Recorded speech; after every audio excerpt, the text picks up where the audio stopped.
exact qualifications, with the exact whatever they put a man, and the same, what we call judges, or the people who decide to get a job. Both men and women gave the man the job. So it's just a stark example, but I think it does happen. I do think that publishers look at women's writing as writing for women, whereas men's writing is writing for the world. You know, they don't think that men are writing men's issues. They're saying they're writing human issues. And so you tend to get put in a box. So although there are successful women out there that we all know, but I think there are many more that could have been successful, but are judged with a different standard. Great answers. I also want to, following that point, I think it is allowed, and I read an interview you gave where you said one of your goals with writing, one of the things you aim to achieve with writing is to represent female characters in fiction and show the lives of African female characters. You know, that you said that was one of your aims. And when I read that, sounded already, it sounded excellent. Until I started thinking of a male writer making such a statement, you know. Will it be considered acceptable for a male writer to say one of his aims, with writing, is to represent the male African character? I mean, he would probably see the African character, or the African, human being, or the African person, but he wouldn't specify male. And so my question is, don't you think some women in some way play into that expectation that maybe the publishing world or readers have of them?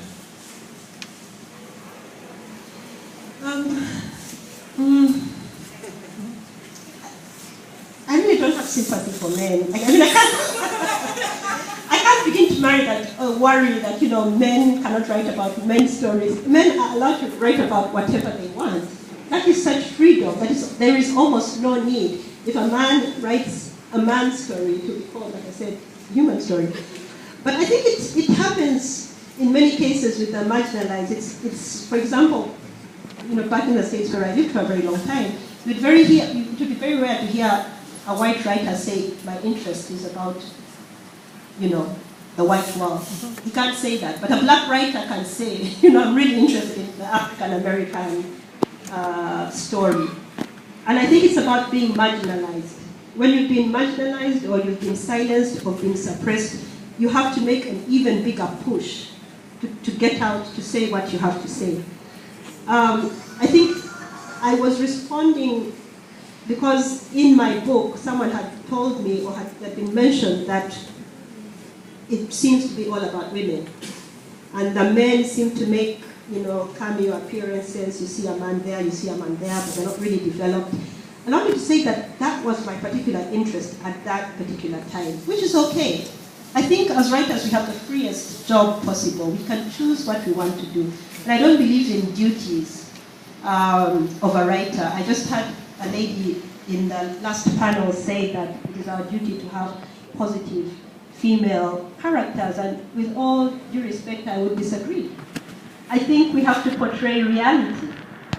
I think not all women are positive, not all women are negative. I think we are a complexity of characterizations. And I think really good fiction delves into this complexity and then shows it to us. It's not a political pamphlet. It's the difficulty of the human experience. And if I prefer, or right now I'm better skilled at seeing it through female characters, it's what I'm interested in now, because there are so many stories that have not been told. I haven't seen very many stories of female guerrilla leaders, for example. So there are these gaps, which perhaps gives us an advantage of the space.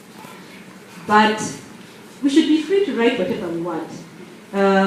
We should try to reflect society, and we should try to create maybe a better society by imagining all sorts of things, but not purely good characters or purely bad characters. It's about quality, I think. Thank you. Now we should be allowed, female writers and writers should be allowed to write whatever they want to write. You used to write poetry. Why did you stop? I used to write bad poetry. And I still do. But I write it for myself. I don't try to get it published. For me, it was just an outlet, an emotional outlet. And I don't think that anything that just gushes out of you is worth sharing with the world. I think there are many reasons for writing, and just because it comes out of you does not mean that it is worthy. Yes. So, and I just found that I was better at writing fiction, but I'm still very interested in language and the poetry of the language, so I sneak that in if I can. My last question, if I open it to the audience. In a recent essay you published in an online journal, the title of the essay was Why Art? And you say this, and I paraphrase. As artists, we must ask ourselves whether we should strive to make our work more relevant to our communities, and if so, how? So now my question to you is, and I think I've asked a version of this question at the beginning, so I'll just jump to, in what way do you feel your writing is relevant to your community, and how do you strive to make it relevant? And I think you've answered a version of this question. I'll answer a different version. That essay came out of, we have this big drive at home. Our president says people who study Shakespeare, study the arts, are really of no use to society. And he has this drive where he wants to pay science teachers more than English teachers. And there's this sense that the arts, especially literature, is of no value to a developing country. So I wrote this essay saying, why art? What can art do to us? Which for me is like so obvious and so basic. Like, do you even need to argue? But apparently you do. And it's convincing for some if you say that it is relevant to society, and it is. But my initial belief that it can be valuable even as a beautiful thing, even just as a flower there that is beautiful can be valuable for society. That may be a very privileged point of view, but I do hold that. But in other ways, it can help. It can help in social development. I think for us as writers, we learn to express ourselves, which helps us to learn how to be in this world as stronger people, which will obviously help women become more emancipated. So that's half the population, for example. It's a way of reflecting the problems of society, for example, apartheid in South Africa, what literature did in terms of showing the world, all the evils of apartheid and how they affect people on a personal level, sort of stories from the inside. You may have the statistics, but you don't have that psychological exactly. So that I feel is the value, that is the social relevance of art. There is a catharsis too that you feel when you read that can actually cause an inner change, which can hardly be achieved by reading statistics or research. And so that's what I try to do. For example, I have a story in my collection about HIV/AIDS, and I think I've said this before elsewhere differently, but I'll just say it again, that I had felt that we do have issues of HIV/AIDS have been dealt with in Uganda in very many positive ways. We've had a health system that has not hidden the fact that this exists and talked about it. It's very much in health terms. The language has been taken, it is a social disease, but the language has been taken out of social relations, and you talk about ABC, you talk about epidemiology, you talk about this and that. You don't talk about the relationship. You don't talk about the husband who is positive and takes ARVs and does not tell his wife, and what are those silences, what did they say? You can portray that in fiction. And in that story I wanted to sort of bring back the language out of that and let it be explored. A very, very difficult topic, in perhaps a way that can be easily swallowed. Thank you, Doreen. I've been asked to make an announcement, and then I'll ask one more question, because as she was speaking, I got an idea, but I would like to proceed. But Ms. Baingana's books are available for sale at the entrance, and there will be a book signing session after you've asked your question. So then you are encouraged to buy books and come have them signed afterwards. Now, you visited Nigeria last February? Yes. And you wrote an essay of that experience, of your visit. And I found some of your descriptions of Nigerians razor sharp. I mean, in ways that I had, never, well, I've noticed all my life, but seeing it through your eyes as a Ugandan woman, brought them to sharp relief for me. And so, I'll put you on the spot and ask, if you had to describe Nigerian society to a Ugandan friend, what would you say? And I want you to be honest. Well, I would tell them to read the essay, right? I really fear generalizations. When you write about it, you can dive into the details and be specific.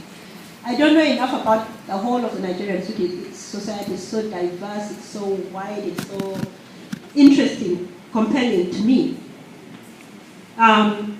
But it really strikes me the differences are remarkable.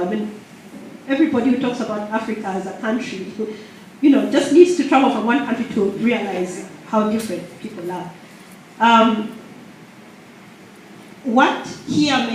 Just one example, what here may be considered polite, I may find abrasive. There are different standards. This is just one example. It's just interesting that when you go to a place as a new person, you tend to see things more subtly here. That essay was about eating suya. And there's always a question to my mind that how can a hot country eat very hot food? Which also happens in India. Isn't it hot enough? And does it lead to a hot, fiery character? All these things you can't really explore. Maybe the scientists have explored, I don't know, but fiction gives you a place. That was non-fiction though, to try and make your conclusions out of that. You don't have to be right because it's fiction, so it's okay, nobody's going to hold you to. But I think there's a lot of energy here, and there's a lot of good stuff going on here that is not, there's not enough good PR outside about Nigerians. I think you should work on your PR with that. I think it's just like, we just know about the bad things, which is ridiculous. And it's just a vibrant, energetic country full of vibrant, energetic people. Thank you. So, now, if you have any questions, please keep them short, because we would like to take as many questions as we can. So if you have a comment, make it, keep it very short, and then if you have a question, you restrict it to one. There is someone passing around mics, please.